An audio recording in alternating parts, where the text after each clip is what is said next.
Hi, I'm Benton Stokes. And I'm Elane O'Rourke. And this is Cocktail Theology.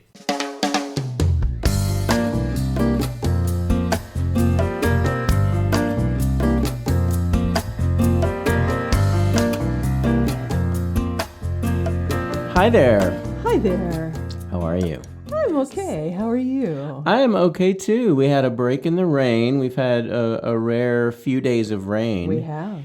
Here in California, and the sun is shining at the moment, and it's really nice out. It's really nice. Although I admit that every time I see the rain, it makes me feel like my childhood. I grew up in Southern California, and what I remember about it is rains that would just pour for a week at a time, right? And then there'd be nothing for, 51 weeks, right? Right. But as a result, I've been kind of feeling like, it's like being a kid and not being able to go outside. Yay! Anyway, something like that. Yeah, it's funny. Rain days here are almost like snow days in Tennessee. Exactly. God, don't funny. drive! Don't drive! Yeah, it's pretty funny. It's also good this afternoon because you have made us something. Yeah, so I went through the spreadsheet of things that I have that I created for Cocktail Theology way back months ago. And on the spreadsheet of things, there's also the cocktail that we have for each episode. And so when I went back looking through, well, what cocktails have we done? I noticed that we haven't had a Manhattan. Which is so weird, given Which is really that weird. Manhattans are kind of a basic around here. So we are having Manhattans today. However, we're not having a traditional Manhattan with bourbon. We're actually having Rye Manhattans. We're doing what? I know, it's scandalous. These Manhattans have rye whiskey, and the difference that people notice about rye as compared to bourbon is that it's a little sharper, it's a little spicier, it's not quite as smooth and sweet the way that bourbon is. And so when you use it in a cocktail like a Manhattan, it's kind of important that the other players balance it out nicely. In this case, I used the George Dickel rye, which is a rye that we really like a lot. I use the Dolan Rouge, which is also a vermouth that we like a lot, and the Fee Brothers Orange Bitters. It's very tasty. It's pretty yummy. And it's got a Luxardo cherry. And it does have a Luxardo cherry. Which is because never bad. Yeah. So what are we talking about today? Today, in conversations that you and I have had kind of coming into this Advent season, one of the things that keeps coming up as we talk is about how people feel misfit sometimes during the holidays. Yes. And when I say misfit, I don't mean that they don't belong in the holidays. I don't mean that they're sad and grieving in the holidays, even though that might be a part of what's going on. But really, talking more about people whose idea or whose practices or whose traditions during the holidays before don't necessarily fit anymore. Yes. And it made me think of the Island of Misfit Toys. From Rudolph the Red-Nosed Reindeer. And I love the Island of Misfit Toys. They are odd and weird and quirky, but they have their little musical number, and they are happy together. And I just think that's awesome. And this is claymation, right? Yeah. Yeah, it's Rankin Bass or Hanna-Barbera, one of them. Yeah. But anyway, I love the Island Misfit Toy. So when we were talking, I thought, well, there have been times when I've kind of felt like a misfit toy, and I think there have been times when many of us have probably felt like misfit toys. Really, it's kind of like when I think about our queer listeners, particularly those that have gone through a big transition in the last year. I can understand coming into this season trying to figure out, well, do I go to family dinner or not? A lot of times it's kind of hard to know maybe what to do now. Will I be accepted? And so, I thought it might be worth talking about. Now, that makes a lot of sense to me. I'm thinking, as you're talking about this, that whenever we're in transition of any kind, even if it's a perfectly fine transition, things get awkward, right? Yeah. Like, you don't quite feel right doing what you were doing, but you don't really know what to do instead. Right. It was interesting the way you phrased it. For me, you talked in terms of, do I do this or not? Do I do that or not? I think that's our automatic response. This or not. Yeah. I wonder if thinking more in terms of misfit. I'm thinking about the way, I don't know how it is for men, but for women, clothing sizes are completely inconsistent. A thing that is called this fit in one range is not the same fit in. I mean, it's ridiculous. It's just it's so standardless. So all of us misfit. Oh, yeah. Most of the time. Yeah, it's Right. true. It's true. So I wonder if we can think about being a misfit in that kind of way. So what would it be like to go into a season of change, whether it's going into Christmas or into a new job or anything, whatever it is, thinking in terms of, okay, this thing doesn't fit anymore. It's the too tight sweater, right? Yeah. This thing doesn't fit anymore. What do I do about that? Rather than, do I wear it or not? Ah, right. Right? Right. So it's more like, okay, what am I going to do about this particular sweater?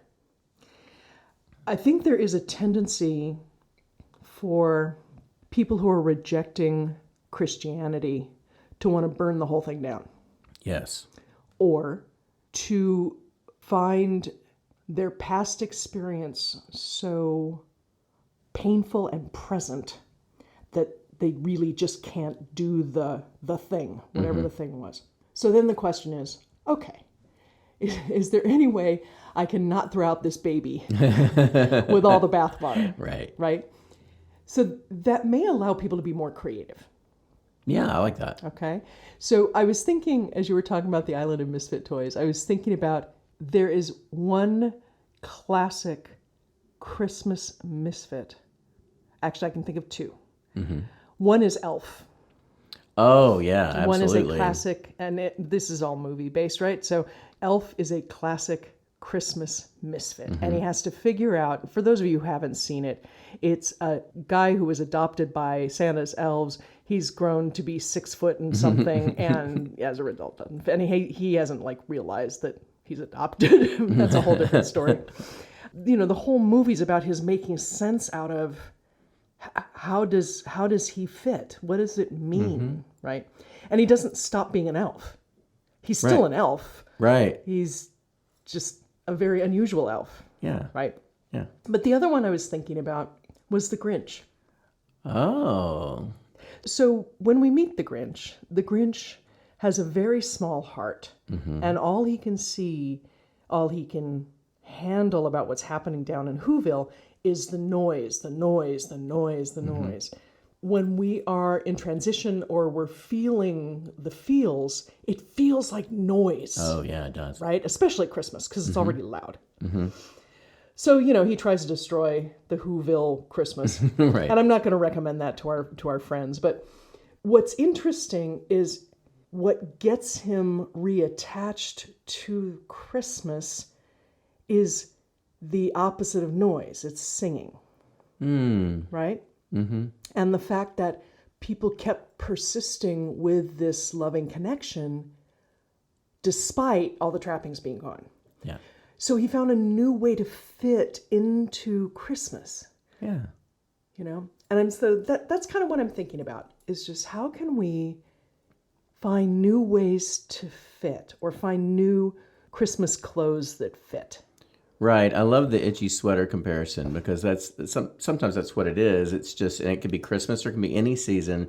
You just feel like it's so it's constraining. Yes. It just doesn't fit. It doesn't work anymore. What do you do with that? Do you, like you said, throw the baby out with the bathwater? Or do you just kind of rethink where you are? When I think about the holidays, you know, some families are super hyper religious during the holidays, and you know, I think about families that part of what they do is they go to Christmas Mass together. Well, what if Christmas Mass isn't something that you want to do this year? For any number of reasons. Well, what does that do to the dynamic of family Christmas? You know, how do you work that out? Do you talk to Aunt Matilda about maybe doing something different? Yes, I love the idea of finding a something else. Yeah.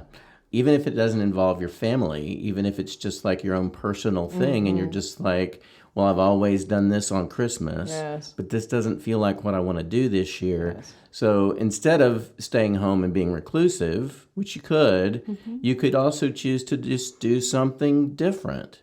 I have 3 kids. They're grown now. But when they were younger and when their mom and I split up, we had to figure out new traditions. Yes. My oldest son is our traditionalist. He's the keeper of traditions. Zach every year is like, but we didn't do it this way before. He's 26 now, but he still does that. And so it was finding exciting new things to do. And one of the things that I chose to do with them was we have this one diner that we go to, and we go there for dinner, and then we drive around all of Nashville looking at all the lights. Right. And so we do the research and we find where the neighborhoods are, and we go and we look at all the lights, the gaudiest ones, the prettiest ones, all of them, and then we end up at Starbucks for hot chocolate on the square in Franklin. And that's just one of the things that we started doing when they were kids. And so it's sort of like you just decide, well, I'm going to form some new traditions. I'm going to find things that fit better. Right. I want to encourage our listeners too, particularly if this is the first Misfit Christmas, to not worry about tradition too much. Yeah. You're not necessarily trying to make a new tradition. You're trying something else on. Sure. So if you want to be reclusive and watch all the Christmas movies that your family hates, right? Eat the foods that your family hates. Great. Go for that. Try that on. Yeah. One of my least favorite songs, we've talked about this a zillion times, is, Grandma Got Run Over by a Reindeer. Okay? Sometimes that's what you need to listen to. You know what I mean? Yeah. Oh, darn. Aunt Matilda got hit by a reindeer. Darn. But something like that can also be helpful. But I really like the idea of finding new things and playing with them. We have a friend right now who had put up his Christmas tree and had decorated it differently than he had in the past. And it was an itchy sweater for him for a while until he realized it wasn't a Christmas tree. It was a something else kind of tree. Oh, yeah. And I was like, oh, that's brilliant. And then he loved it because he named it differently and experienced it differently. Sure. So that's another thing that we can do is do the same things but tweak them. One of the challenges, of course, is that going back to the family thing for a minute, or the X thing, or the whatever it is that all of our communication flaws become really obvious. If you have good communication with Aunt Matilda, then you say to her, Aunt Matilda, I really don't want to go to Christmas Mass. Or, I'm sorry, I'm busy at, midnight on Christmas Eve. But I would love to take you to breakfast the next morning. Right? Yeah. And then Aunt Matilda can be, oh, but I really want you there. And you can say, yeah, I hear you, and I love you, and that's why I want to spend time with you. But I'm not going to be doing this. But all of the communication stuff just immediately shows up because these are high tension periods. Yes. I was also thinking about the misfit thing and thinking that the funny thing about Christmas, particularly if you live in a country where Christianity is the official, unofficial, official religion that everybody has, whether they do or not. And in the United States, where it's such a big consumer day, it's all just so huge. It's hard to remember that this holiday, not the December 25th part, because that is so pagan, but this holiday is about a misfit. Yeah. It's about the birth of a real misfit to a misfit family. People who live in an occupied territory, they're sent back by the king to the husband's ancestral home to be counted in the ancestral home, whether they live there or not. And she's 9 months pregnant, and she gives birth in the Bates Motel, you know what I mean? It's like the worst, from our picture, it's the worst possible place. It's warm, it's safe, blah, blah. But they don't belong there. No, of course That's not what they're supposed to be doing at that moment. Right. That's misfit. Yeah. You want to talk about misfits. I guarantee that when I was born, shepherds didn't show up. Angels sang, I'm sure, but probably didn't appear to be, you know what I mean? It's weird. It is a weird freaking story. Maybe one thing to do is to kind of embrace the weird of this. Absolutely. Really sit in it and go, try and set aside all of the things you've thought about for so long about Christmas and just kind of immerse yourself in how weird this is and what kind of God would do that. What kind of God would make themselves so vulnerable. I mean, why not show up as a king with all the power in the world? And instead you show up as something that really, if the ox and the lamb are there and the ox turns around and steps on you, it's over. You're done. Why do that? Why do that? Well, it's an interesting question to ask. And it turns actually our God into kind of an odd person as well. I don't know. Playing with misfitness might be useful. Well, we have a soft spot for misfits. Yes, we do. We just released a book called Daily Contemplations for Misfit Christians, and it's basically the thoughts that are based on the daily lectionary. They're rooted in scripture verses that are given every day in the lectionary, but then we kind of take those and interject our own experience and stories and history and perspective. We have it for sale at Amazon, and it has a companion journal to spend time with. Anyway, we love misfits. We are misfits. If you feel like a misfit this Christmas, you are not alone in your misfitness. Come on over. Come on over. We welcome your questions and your comments always. You can reach us by email at Elane, Elane, and Benton, Benton, at schoolforseekers.com. We'd also love for you to join our mailing list at our website, schoolforseekers.com, so we can keep you posted on stuff that's coming up after the holidays. Yay. We are looking for ideas, too, for episodes and cocktails for next season, so please drop us a line. We would love to hear from you. We would love that. All right, folks. We appreciate you. Bye.